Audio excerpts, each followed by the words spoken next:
everyone, Ernie Tech here. What I want to talk about in this video is something that's kind of interesting. I think I really find this to be a fascinating topic, and that has to do with the production of things like computers in the former East Germany, which is called the GDR or the DDR, depending upon whether or not you're a English-speaking person or a German-speaking person, the GDR being the German Democratic Republic. Anyway, when I was there, I guess about a year and a half ago, I spent a lot of time doing my history work. This is something that I really enjoy, which you've probably gained from watching this channel. I am a history buff, and I'm a buff about history of technology, and one of the main reasons why I enjoyed going over to InfoAge so much last week in Wall Township, New Jersey.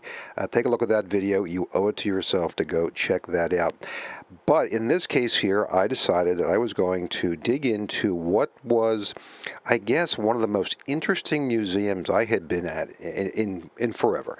And that is the DDR Museum in Berlin, which is the museum to the East German Republic, or the former East German Republic, how they lived, what they had, what they built, what the philosophy was, the ins and the outs, the obviously not so good, and some of the things that I think they were rather proud of. Well, anyway, let's get into it a little bit. What I want to do here to make it computer-oriented is to make a comparison between two I'll call them mini frames, not mainframes, but two mini frame computers that were designed, I guess, to be in the same general category. And you'll see in 1 second here. All right, let's just get on with that here.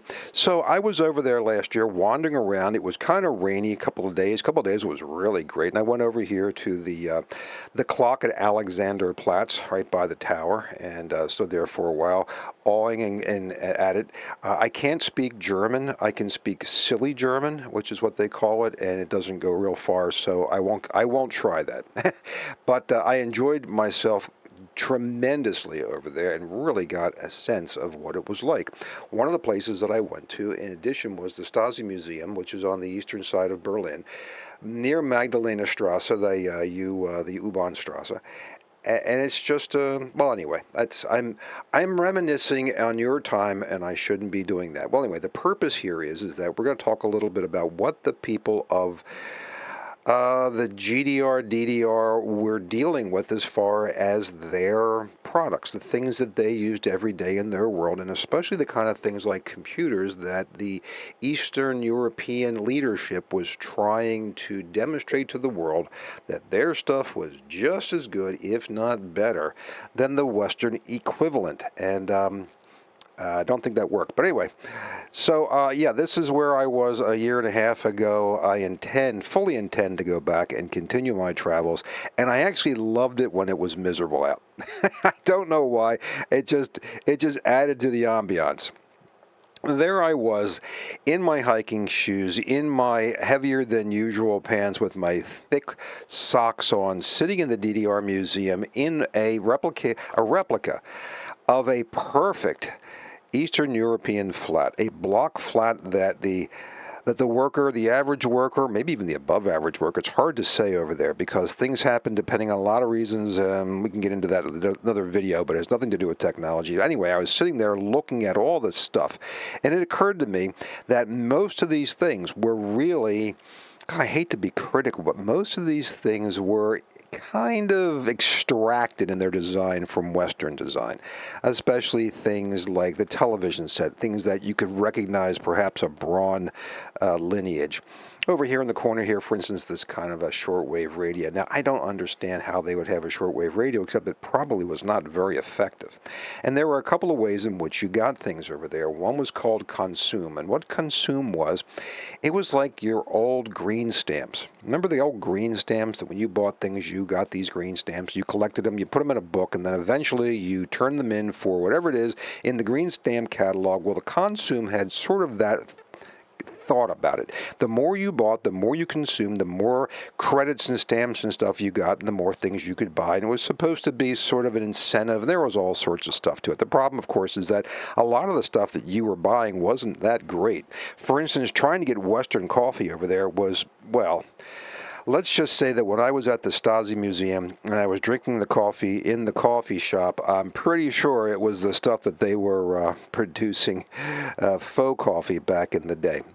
And inner shop was a place that you lined up and went and bought your consumer goods. Now, the reason why I'm saying all this is because it leads into this idea that Eastern German, GDR, DDR being the German, the way you say it in German, they were very interested in the leadership in showing the world that the communist way of doing things under the watchful eye of the USSR, I guess, that the products that they could make could be on par or perhaps superior to what was available to the Western world. And if that was successful, if they could do that, it would erode the confidence that I guess the rest of the world had in their manufacturing prowess. Well, you get the gist. Well, it didn't really work, unfortunately. There were too many supply chain problems. There was too many issues regarding getting the technology into play. Things like integrated circuits were very hard to come by. There were some manufacturers in USSR. It was just not something that was sustainable. But it was a neat place to look at anyway. There was a place called VEB Robotron, and what that was combined Robotron, and it was a place where they developed consumer electronics. And one of the things they developed, two of the things they developed, were initially mini-frame and mainframe computers at various times. Some were supposed to be their interpretation of the IBM 360. Now, don't confuse this with what was being produced in the Soviet Union. It wasn't. This is an actual Eastern European GDR product. And it was headquartered in Dresden, employed an awful lot of people. They did the design work there, and a lot of the manufacturing occurred in other places. And what I wanted to do was just kind of take something at random and make a comparison between, let's say, the Western equivalent and what was coming out of Robotron. Now, Robotron created a lot of different consumer goods as well as their line of computer products. I don't think they developed the Ladas, though, or those things. Anyway, what was interesting as I was doing the research on this and finding things all over the place, very difficult to find coherent, cohesive, continuous, something on the line of, making a lot of sense, was material on this. There was stuff everywhere, and you had to kind of put it together. Most of it was in German, so I did a lot of translating through Google Translate or whatever I could do. And I found this in a book. And it was very interesting because up here, it was very clear, and what it said was, only under socialist conditions can scientific and technological prowess truly enrich and improve people's lives. As Lenin said, only under socialism do all the wonders of technology, all the achievements of culture become the common property of the people. From now on, human thought, human genius will never again be a tool of violence, a tool of exploitation. Well, I'm not going to get into philosophical aspects, certainly not in regards to communism or Western capitalism or anywhere you want to go with it. However, it was wishful thinking because I believe that we can argue that a lot of the stuff we make is a tool of violence and exploitation. Anyway, this was what was a mainframe data center in East Germany around 1980 called VEB Robotron EC7640. And if you look over here, you're going to notice a little similarity in the design of the hardware, the console, the disk, the tape units. It really had a look and feel of an IBM data center. It could be any 360 in time. However, this was in 1980. And the reason why I'm saying that is because they lagged behind quite substantially.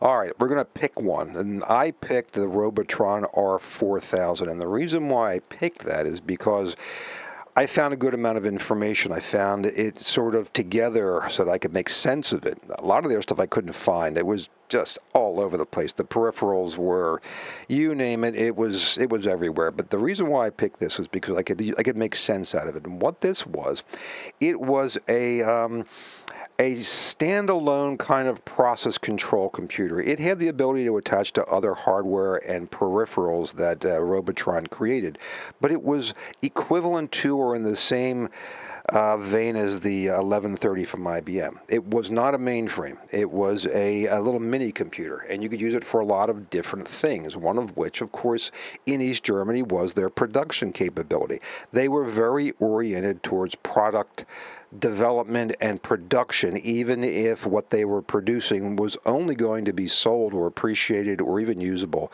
behind the Iron Curtain. So here is what the R4000 process control computer looked like. It was developed at Department E53. I like that, Department E53 of the GFZ ZFT. I don't know what they are, but someone can tell me, in Dresden. So the development was in Dresden. The production of this was other places. For instance, there were 225 built at the Radeberg facility, all behind the Iron Curtain and then GDR. So the production was in Dresden. I'm sorry, the design was in Dresden. The production somewhere else. That was it, and that's pretty much what it looked like. So you can kind of see a little bit of a lineage to the things that we see here on the western side. Now, going to the next step. Oops, wrong way, wrong direction. There we go. Okay, so in 65, which was quite a bit before the R4000, IBM made the 1130. And the 1130, as far as capability and design features, was sort of what the R4000 was, except that the 1130 was in development a lot earlier than the R4000. So one has to think, well, the information getting into the dribs and drabs and the trickles through the wall over in East Germany took perhaps that long to get in there, and it took that much time to develop something. So it was a definite lag on the part of VBR Robotron to develop equivalents. But they didn't have anything else over there, so what else could they do, right? The interesting thing about this was that this machine here could be programmed as it sat. Unlike the Robotron R4000, which actually had to be programmed, or the program written on a different machine, one of their mainframes or other machines, brought to the R4000 on tape and then uploaded to the R4000. So that was a real drawback. So in this case here, the 1130, even though it was many years earlier, it was already ahead of the game. So here was the comparisons that I laboriously sat down and played around with. And you notice here, 1973, 1965, so the 1130 was already in development in 65, or introduced in 65, with the Robotron R4000, which technically, or sort of technically, was in the same market range as the 1130. That took quite a bit longer. That took 8 years longer to get into the world, at least into their world. But other than that, it was pretty much similar. The difference being, of course, that at the time in 73, the R4000 could use TTL logic, and TTL logic, as we probably know, is more like integrated circuits. Now, integrated circuits were being developed as far as TTL logic, which is the transistor logic that you can put on a chip and you can burn onto a chip and create the dual line packages, because a lot of that technology was already being worked on in the USSR, because they had sort of acquired, as they say, that technology over there. However, the 1130 in 1965 was still working with discrete IBM boards full of transistors. And it didn't mean by any stretch that the 1130 was lagging behind the R4000. No, it was actually because this was built 8 years prior to the R4000, which of course made this a little bit faster, as you can see right there in the cycle time. However, you still had to deal with its operating system, which actually didn't exist, because its operating system was essentially a hard-coded implementation of what the assembler wanted to do with the hardware. So there was no real operating system per se. Anyhow, there they are. There's the two comparisons. But the Robotron R4000 that came from East Germany, the German Democratic Republic, in 1973, was supposed to be, at least as far as the leadership of East Germany, it was supposed to be one of the many, many products that they were producing that were equivalent to, or perhaps hopefully better than, what the West was developing. It wasn't the case. The time lag was much different, although it used sometimes a little more modern technology. But the bottom line is that even in the older version, 8 years prior, the 1130 was still a more capable machine.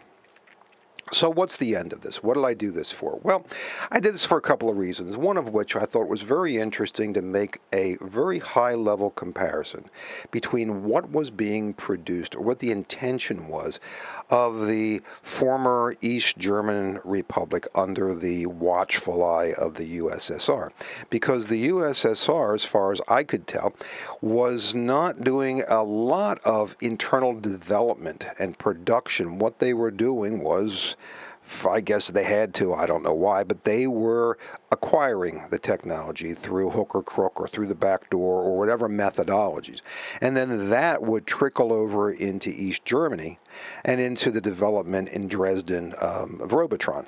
Robotron would then create these products that were very useful in their world, on that side of the Iron Curtain, but failed to become a marketable product line in Western Europe. Now, there are a couple of movies, but they're Russian movies, and they're in that website called Starring the Computer, that actually have these computers in the background, but they're Russian movies or Czechoslovakia movies. But anyway, they're movies that were produced on in the Soviet satellite states or wherever, but not in the West. So anyhow, I just thought you'd find that to be a fun little journey for, I don't know, 10 minutes. So the bottom line is the Robotron Combinet, which is a combination, was founded in the GDR at the end of the 60s. Combination, I guess they use that phraseology because of the many products that they produced there. So they produced office machines, they produced data processing, they produced other things as well. I think they even produced a toaster. And over the course of the 70s, it pretty much became clear that Robotron could not keep up with how quickly Western innovation was occurring. Now, this is part of, I think, what led to the eventual fall of the wall in the late 80s. And I was very pleased with my trip to Berlin in that they do not try to hide it all. They do not try to tear it all down and build something that has no history. It's there. A lot of it is there, and you can go and experience it firsthand. So within the Eastern Economic Zone, which is the GDR, they had good success with this stuff, but they couldn't get this outside of the Iron Curtain. Anyway, I thought that would be a fun little trip, just for, I don't know, 10 minutes or so. Always thinking of this stuff. Lots of history out there to dig into. The internet's full of it. I was pleased to have actually gone there and had experienced the Eastern Berlin world in person. That was wonderful. But if you can't go over there, at least you can dig in a little bit. All right. Anyway, thought you'd enjoy that. Please subscribe, and if you haven't, or if you have, thank you very much. I appreciate it. And we'll talk to you soon. Bye for now.